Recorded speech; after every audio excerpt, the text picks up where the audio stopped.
भारत में लगातार ट्रेन से कटकर अनेकों जानवरों की मृत्यु होती रहती है और इसी समस्या का समाधान करने के लिए रेल मंत्रालय ने इंटूजन डिटेक्शन सिस्टम जो एआई आधारित है इसे लगाने का फैसला किया है। बेसिकली ये अप्रैल 2026 से उन पटरियों के आसपास लगेगा जहां पर वन्य प्राणी लगातार आवाजाही करते रहते हैं।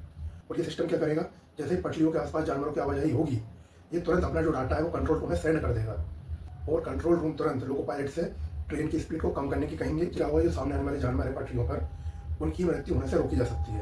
बाकी आपको ये सिस्टम कैसा लगता है कमेंट में जरूर